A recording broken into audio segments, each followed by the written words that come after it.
नमस्कार दोस्तों, आज हम सुनाएंगे एक पिता की दर्द भरी कहानी। एक गांव में एक छोटा सा बच्चा था। उसके पिता तो थे, लेकिन माँ की मृत्यु हो गई थी। पिता सारा दिन काम करता और अपने बेटे को पाल पोस कर बड़ा करता। वह सारे सुख अपने बेटे को देता है जो एक माँ दे सकती थी। उस पिता ने कभी कुछ नहीं मांगा, सिर्फ इतना ही मांगा कि मेरे बेटे को कोई परेशानी न हो। दिन बीतते गए, बेटा पढ़ लिख कर एक अच्छा जॉब भी करने लगता है और वह शहर में रहने लगता है। कुछ दिन बाद वह अपने पिता से मिलने आता है और कहता है, पापा मुझे कुछ पैसों की ज़रूरत है। मैं चाहता हूँ कि मैं भी शहर में ज़मीन लेकर अपना घर बना लूँ। पिता इस बात को सुनकर बहुत खुश होते हैं। सोचते हैं कि मेरा बेटा है, एक न एक दिन नाम करेगा ही। जिंदगी भर की बचाई हुई पूंजी को निकालकर अपने बेटों को दे देते हैं। बेटा शहर चला जाता है और उन पैसों से अपना घर बना लेता है। पिता इधर इंतजार करता रहता है कि मेरा बेटा फिर से आएगा, एक न एक दिन तो मेरे पास ही जाएगा।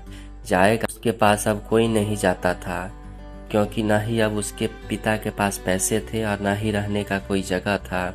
कुछ दिन बाद बेटा फिर से लौट कर आता है और अपने पिता से कहता है, पापा अब आप दादाजी बनने वाले हैं।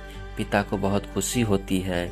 इस बात को सुनकर वह कहते हैं, तू मुझे मेरी बहू और पोता से कब मिलवाएगा? बेटा कहता है, बस पापा थोड़े दिन और। पापा मुझे कुछ पैसों की ज़रूरत है, क्योंकि आजकल थोड़ा जॉब में खींच हो रहा है, जिसके कारण से मुझे कुछ दिनों के लिए सस्पेंड कर दिया गया है।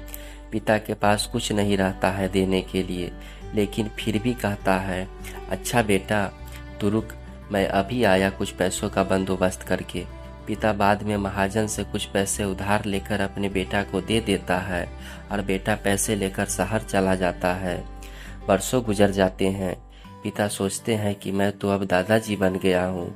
मेरा बेटा पता नहीं मेरे पोता को लेकर कब आएगा।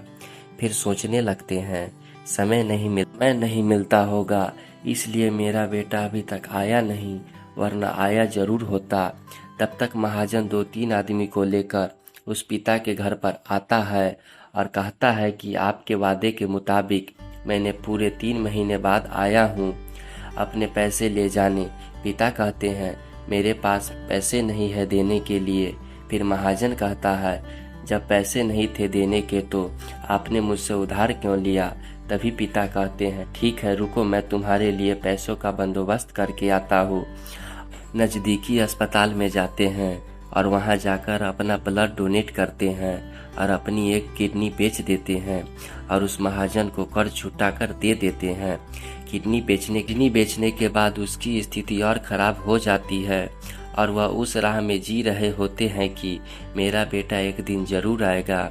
इस आस में जीते जीते एक दिन पिता की मृत्यु हो जाती है, परंतु उस बेटे को अपने पिता को आग देना भी नसीब नहीं हुआ। धन्यवाद दोस्तों।